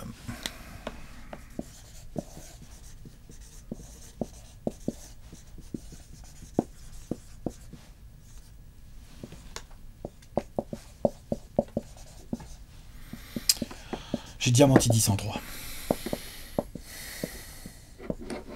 Je sais pas si ça s'écrit comme ça, je crois que Villeneuve d'Ascq, ça s'écrit comme ça, c'est ASCQ, je crois, un truc comme ça. J'aurais pu l'avoir en 3. J'ai Diamantidis. Alex a mis le shoot de Diamantidis dont on va parler maintenant en long et en large et j'ai mis Pogazol en déplacement en France. Vas-y. Ouais, je le mets assez nettement plus haut que toi, je le mets clairement sur mon podium parce Je que l'ai mis 5ème. 5ème, ça part l'équipe de France que j'adorais en fait. nettement plus haut. Je l'ai mis en 5, tu l'as mis en 3. Oui, mais oui, bien sûr, mais oui, non, Je bien l'ai sûr, mis, le mais mets plus alors. haut. Mais j'ai vraiment hésité, genre à le mettre 2 par exemple. Je pouvais pas le mettre 1 parce que j'ai un 1 assez clair, mais j'aurais pu le mettre 2. 2005. Équipe de France que j'adorais moi perso. C'est le mélange entre Rigaudot avec Boris Diaw. Jeune Boris. Ah ouais, jeune Boris, ça joue 3. Hein. Boris il joue 3. Ça fait la mise en jeu Il aussi. joue vraiment 3. Ah oui, bah, ça a l'air mise en jeu. Oh là là là là. Et là, il y a vraiment un truc. C'est aussi pour ça que j'ai failli le mettre en 2. Parce qu'il y a vraiment un.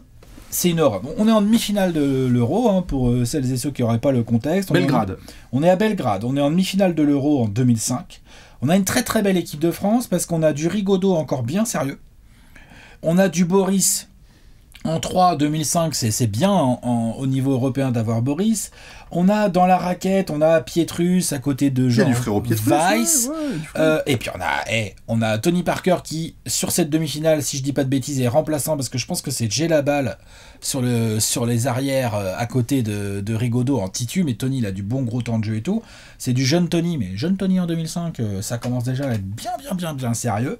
Bref, on a une équipe de France où, en tant que fan de basket, moi, de l'époque, je me rappelle bien, j'étais là genre, waouh, trop bien. Tu sais, j'arrivais, les compétitions internationales, j'étais là genre, oh putain, un petit Tony, On peut faire quelque chose là. petit Tony en NBA, Boris, bien et tout, tu vois, t'es là, tu fais, oh, on a des mecs qui savent défendre et tout, tu vois, on avait des Jay Labal, des Pietrus, des machins, enfin, putain, on avait une équipe, j'étais là, genre, waouh, on va casser des bouches, on casse des bouches d'ailleurs, on est en demi-finale de l'Euro. Et là, Du coup, il y a plus 5 à 47 de la fin. plus 7 Plus 7 à 47 de la fin. il y a plus 7 47 secondes de la fin, plus plus 7 7. et ça commence par une faute débile qui donne 3 lancers à je sais plus quel grec là. 3 lancers on donne là. Ensuite, bon, attends. Franchement, voilà, franchement, bon, pour préparer ce top 10, j'ai fait une bêtise. C'est pour ça que je suis énervé. Hein. C'est que je suis allé me re-regarder la fin de match. Bah pareil. Et j'étais là, genre, j'avais oublié moi. Mais il y a la faute débile qui donne 3 lancers. Je me rappelle. 3 lancers c'est pour Zizis. Zizis. Et après, C'est la 5ème de faute Gélabal. sur Tony. 0 sur 2. Ouah, 0 sur 2 Tony. C'est Zizis qui fait la faute sur Tony à 0-2. concentre-toi, 0 sur 2 à ce moment-là du match, c'est l'enfer. Après, les Grecs, ils font une grosse action minable, toute ratée. Et c'est là que Boris se chie dessus sur la remise en jeu. Du coup, en fait, on était à plus 7. On a eu 2 lancers de Tony, plus une action grecque de merde. Et ben non, ils sont à -2 du coup. Déjà, ça, c'est vraiment l'énorme bad. Là, il y a une faute sur Tony. Tony met 2 lancers. Ensuite, il y a, je sais plus quel autre grec aussi, qui se retrouve sur Tony, poste bas, il l'enroule bien comme il faut, là, il lui fait l'amour. C'est voilà. Papaloukas. Papaloukas. Les Grecs restent à -2. Ensuite, on a Antoine Rigaudot. Putain, Antoine. 1 sur 2 au lancer. Oh, l'un des meilleurs shooters du basket français de tous les temps. 1 sur 2 au lancer. Il va faire 2 fois 1 sur 2 au lancer. Dans ce Money Time, Antoine Rigaudot, t'es là, tu fais, mais merde, mais vous voulez pas gagner. Il y a une faute bête de Boris qui donne, entre-temps, là, qui donne 2 lancers. Là. Le jeune Boris, dure cette fin de match pour lui. Hein. C'est jeune Boris. Ah, Boris, là, il a pris une leçon. Pouah, la vache, là, il a pris d'expérience. Là, je peux dire expérience plus 1000. Hein. Et puis, plus 1000. Et Belgrade, c'est pas la boule. Hein. Non. Belgrade, à cette époque-là, c'est pas... Non, mais vous voyez, en 2013, quand Boris, il défonce la contre-attaque de l'Espagnol, je pense qu'il y a du 2005 dans sa tête. Il fait non, c'est pas possible. Pas cette fois. Pas cette fois, voilà. Donc lui, il ira pas au bout. Voilà. Et là, faute de Boris, ça donne 2 lancers. Il y a Antoine Rigaudot qui remet encore qu'un seul lancer sur 2. Donc on se retrouve à +2 avec balle grecque à 10 secondes environ de la fin. Toujours le même Zizis là, bon petit drive meneur et tout. Il drive et ça kick out pour Diamantidis. C'est papa de gauche là.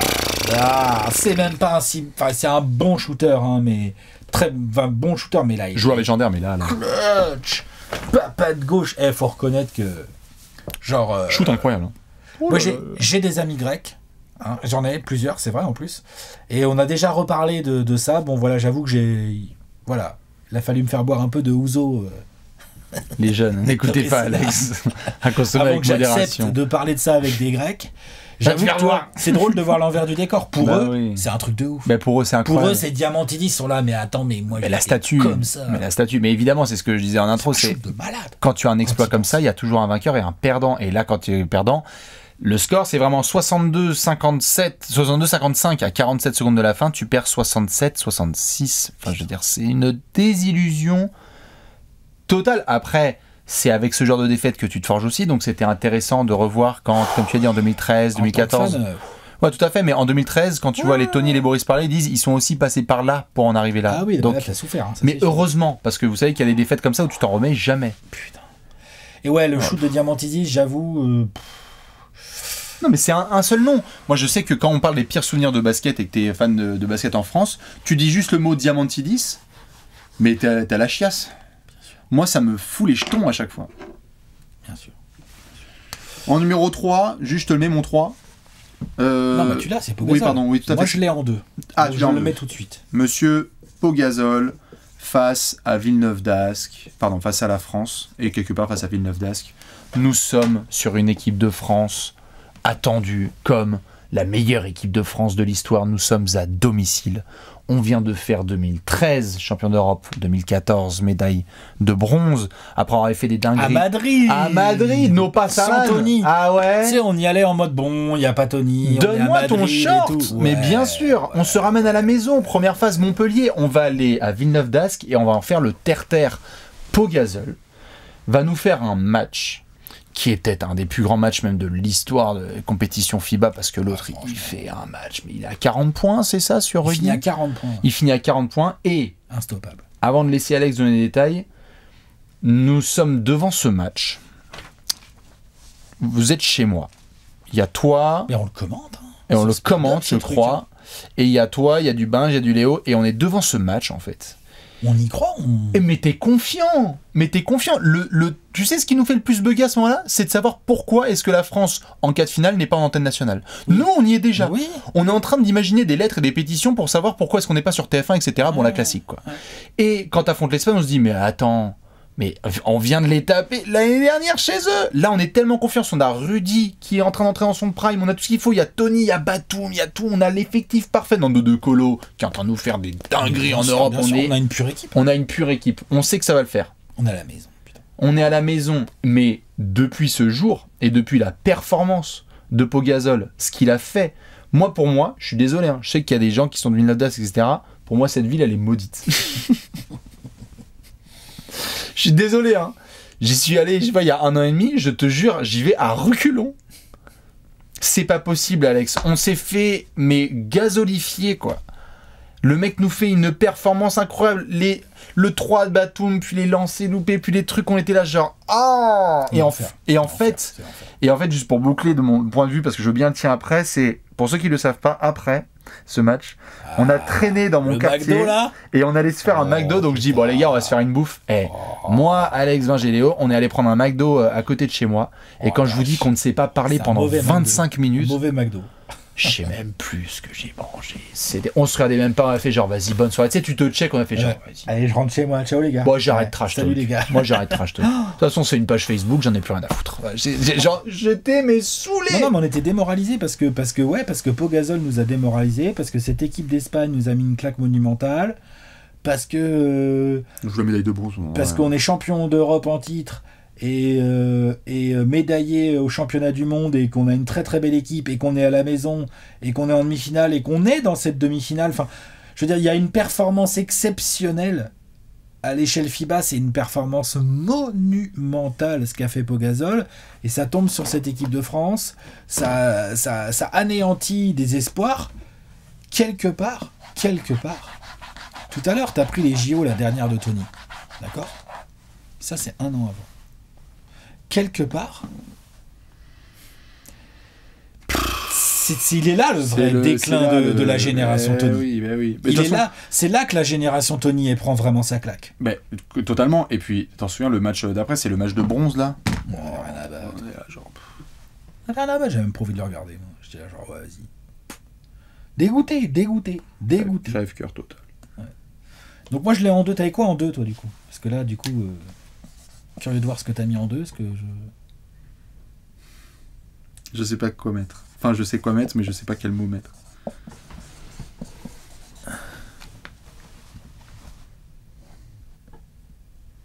Aïe. Bon, moi ça va, perso. Va te faire mettre. Moi perso, Arrêtez. Non, mais voilà, mais j'en parlais tout à l'heure. Je comprends tout à fait l'aspect crève-cœur de ce shoot, hein, puisqu'on parle d'un shoot. Les gens le savent. Je pense qu'il y en a la plupart qui ont cliqué sur cette vidéo, ils se sont dit vas-y, fais voir ce que t'as en 1 ou en 2 quoi. Ray Allen, le shoot dans le corner face aux Spurs. Ça fait 10 ans qu'on se fout de ma gueule. Vous vous rendez compte ? Ça fait 10 ans. Tu sais ce que c'est que 10 ans, là, un CN de trash talk, quand on se fout de ta gueule tous les mois de juin là ? Le moment est horrible. Non, mais attends. Pour les fans des Spurs, c'est horrible. Non, mais attends, tous les mois de juin, on m'envoie les... ça fait 13 ans l'anniversaire de machin, ça fait 7 ans, ça fait 6 ans, j'en ai plein le cul. Les Spurs, en finale 2013, face au Heat, on y est là. On y est, tout se passe bien. On y est à Miami, sortez les bandes jaunes, commencez à nettoyer le trophée. Ça sera pour tout le monde, même Tina qui va avoir sa bague. Bon. Mais Manu même. Kawhi au lancer. Manu au lancer, mais tout va... 1 sur 2. Hein. Mais bien sûr, mais attends, mais même Manu, il y a eu des... Manu, il en rate, c'est dans celui-là qu'il en rate ? C'est pas le Game 7 ? Moi je sais plus, ok. Il y a tout ce qu'il faut. Le Game 7, après c'est Duncan qui loupe son hook et tout. Oh, c'est un... Crève-cœur, c'est un trauma. Moi j'ai même pas essayé de chercher à midi à 14, j'ai vécu ce match, pareil, encore une fois, l'hôte de maison, madame, monsieur, hein, vous êtes venu me voir déprimé chez moi. Y a-t-il eu une autre équipe aussi proche du titre qui voit ses rêves s'envoler sous ses yeux, aussi proche ? Là, moi je te parle de le trophée, il est là, moi je suis comme ça, là. Je suis là. Tu mènes 3-2. Ouais, mais enfin, oui, d'accord, mais tout à fait, mais un moment. Moi, un moment. Parce que eux, ça se passe en 1 semaine, hein, donc t'as le temps de digérer ton seum. Moi, ça se passe en 30 secondes. Ouais, mais après, c'est pas fini, t'as un Game 7. Ouais, mais donc du coup, double seum, tu vois. Voilà, c'est ça. C'est horrible. Tout ce qu'il y a autour, cette scène, la tension, où moi je suis en train de m'imaginer, je me dis putain, mais Tim Duncan il va être invaincu en finale, le mec il va être encore une fois MVP des finales, c'est n'importe quoi, on est trop fort, on va faire chuter LeBron et Wade, il n'y a pas de problème, etc. Pourquoi Duncan il est sur le banc ? Qu'est-ce que c'est que ces conneries là ? Ça, ouais, il y a ça, et puis Pourquoi Duncan il est sur le banc, Alex ? Qu'est-ce qui se passe ? Il y a le contraste incroyable entre Qu'est-ce qu'on si fait t'es fan des Spurs, c'est le bad.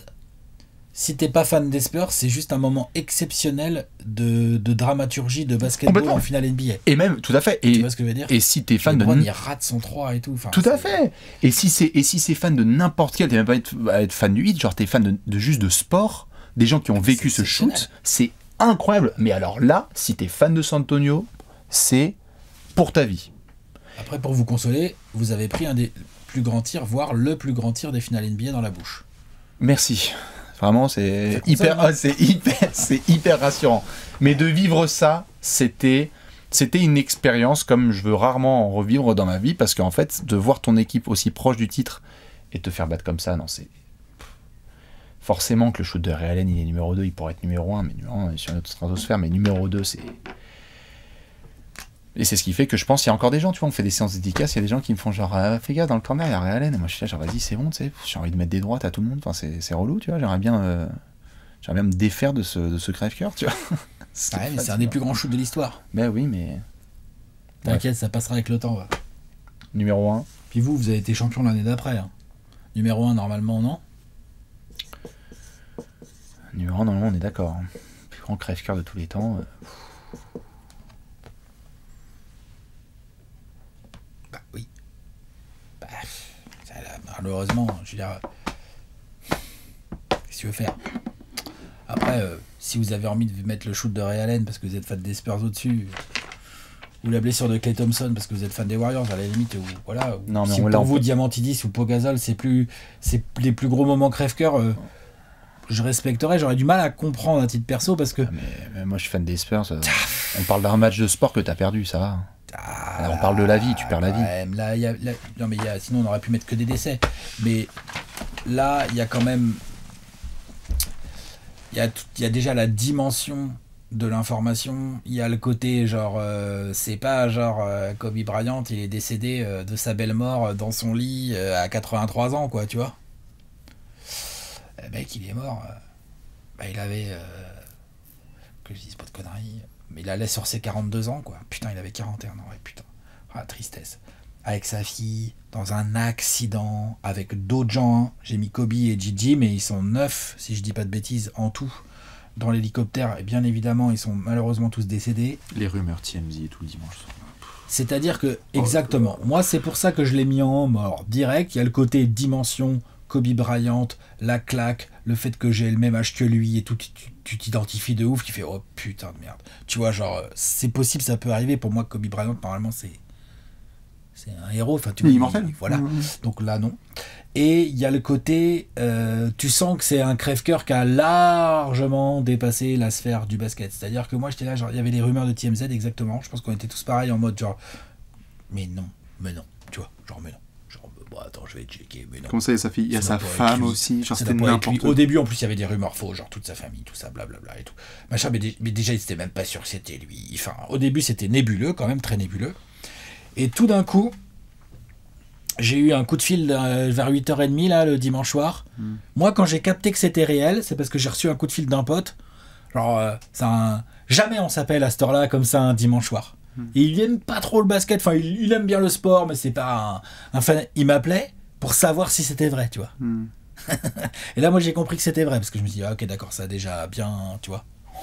Voilà. Et en fait, tous les médias, même hors basket, déjà, hop, ça parle plus que de ça. Je veux dire, on avait eu un match à Paris 2 jours avant. LeBron qui passe Kobe à Philly au scoring. LeBron James venait de passer Kobe au scoring et tout. Et donc, il y a l'instant, comment tu le vis, tu peux pas oublier. Enfin, moi, en tout cas, je n'oublierai pas. Ça, c'est sûr et certain. Et ensuite, il y a là, les matchs du lendemain. Le match du soir même. Booker qui chiale, les LeBron James qui chiale sur le tarmac. Les 24 secondes, les 8 secondes. Les 24 secondes, les 8 secondes, les mecs qui se battent. Je sais plus, c'est Bill Russell avec un maillot des Lakers. Non, tu fais attends. Bill Russell avec un maillot des Lakers. Enfin, Bill Russell avec un maillot des Lakers, c'est genre... faut que ça, tu vois. Là, tu sais que ça dépasse le sport, hein, parce que normalement, Bill Russell, un maillot des Lakers... Ouais, puis dans toutes les autres disciplines sportives, t'avais des mecs, Neymar de 4... les joueurs de foot, les Kyrgios joueurs de tennis, avec le maillot numéro 8. Exactement. Les mecs de la Formule 1, tout le monde, le lendemain matin, une chronique, vraiment très très bonne France chronique Inter. sur France Info de Ouais. Olivia Leray, si je dis pas de bêtises, Sur France Inter, qui doit pas être une spécialiste de basket sans lui faire offense, hein, je sais pas si elle regarde les apéros, mais je pense pas, qui fait une magnifique chronique que je vous conseille d'aller réécouter, si c'est réécoutable, parce que voilà, c'est vraiment ça, quoi. Elle fait une chronique genre c'est donc ça est une légende, et voilà, bref, oui, Ouais, c'est Kobe. je vois pas comment tu peux avoir plus crève-cœur qu'un moment comme ça, en Non, fait, non. déjà dans l'histoire de notre sport, le basket, dans l'histoire d'une ligue comme la NBA. Non, c'est sûr. Je sais pas. Je me souviens de ça, je me souviens de Salut Rémi qui était sur Bein et qui devait prend l'antenne en direct, là. gérer Oh le là live là. avec brio, alors que fan des Lakers, fan de Los Angeles, fan de Kobe, qui devait vivre ça en direct, c'est resté professionnel ouais. devant la J'avoue, caméra. j'avoue. Moi j'ai vécu le truc évidemment un peu différemment, j'étais au Cinoche pour aller voir Ah, 1917 si je dis pas de éteint, conneries, et j'avais mon téléphone éteint. Et j'ai Il y avait rallumé. 2-3 notifs quand tu la rallumes. Et alors, tu veux ton pote là qui t'a appelé pour te prendre des nouvelles? Qu'est-ce que tu fais? T'es où? Il s'était appelé. Qu'est-ce que tu fais? Donc moi, il y a toute la rédac qui me dit qu'est-ce qui se passe et tout, genre gros, tu fais quoi et tout, parce que c'est réunion de branle-bas de combat, sauf que moi je sors du cinéma, je suis là genre 1917, franchement, Plan fixe, ouais, c'est pas mal, mais bon, c'est un peu. Non, mais tu vois, j'étais là, genre. C'est franchement- surfait, hein, 3,7 sur Allociné, les gars. Et là, doucement. je vous jure, hein, j'en ai vécu des trade deadline, des drafts, etc. Mais Ah quand non, j'enlève non, le non, mode non, avion, là-dessus. quand j'enlève le mode n'importe avion et que je reçois des messages, là, tu parles de potes. Il y a des gens avec qui j'avais pas parlé depuis 10, 15 ans, Bah, bien sûr, ouais, qui étaient au ouais. courant du projet Trash Talk, etc. La daronne, le daron, des gens, des frères et des sœurs qui me disent j'espère que tu vas bien. Moi, je suis là, genre, wesh, qu'est-ce qui se passe? Parce que je recevais tout en balles. Et en fait, j'étais évidemment complètement dépité de vivre ce truc. En effet, la chronique d'Olivia était super. Nous, on avait essayé aussi, on avait fait un apéro qui était hyper dur. Le lendemain, on s'était retrouvé chez Léon en urgence en mode putain, galère, il faut qu'on trouve les mots et la manière de vivre ce truc ensemble. Moi, j'avais essayé d'écrire une lettre ouverte dans laquelle il fallait essayer de trouver les mots justes et s'exprimer. C'était crève-cœur total. Et quelque part, j'ai envie de dire, il y a des gens, c'est même pas leur sport préféré, tu vois, le basket, mais dans les moments qu'ils ont vécu crève-cœur, Ah, mais bien sûr. un mec à 40 piges comme ça qui décède dans un accident d'hélicoptère avec sa fille, genre stop, quoi. Ouais. Et tu vois aussi toute la dimension que tu aimes ou que tu aimes pas, hein, parce que moi, honnêtement, le sportif en lui-même, je respecte à fond et j'admire la carrière de Kobe Bryant. Par contre, je l'ai jamais tellement aimé. Déjà, Lakers, il a croisé les Suns plein de fois. Ouais, Enfin, j'ai pas aimé Kobe Bryant, tu vois. Mais en fait, ça dépasse tout ça, en fait. Largement. Complètement. Ça les dépasse largement, en fait. On est d'accord sur le numéro 1. On va montrer le gros tableau. Allez. Et voici le top 10 des moments crève-cœur avec donc le classement d'Alex et de Bibi. Dites-nous, vous, quels ont été vos grands moments crève-cœur. Il fallait le faire, ce top 10. Il n'était pas forcément hyper positif, mais c'est ça aussi le sport. C'est évidemment des moments parfois qui sont ultra beaux et parfois ultra difficiles. C'était intéressant quand même. Ah ouais. Et on va essayer de trouver des sujets plus gais pour la suite. Tout à fait. Bien évidemment, on vous laisse checker toute l'actualité sur Trash Talk avec tout ce qui se passe autour des playoffs. On vous fait des bisous plein et on se retrouve lundi prochain pour notre Top 10. Ciao, ciao. Bisous. Ciao, ciao. I know you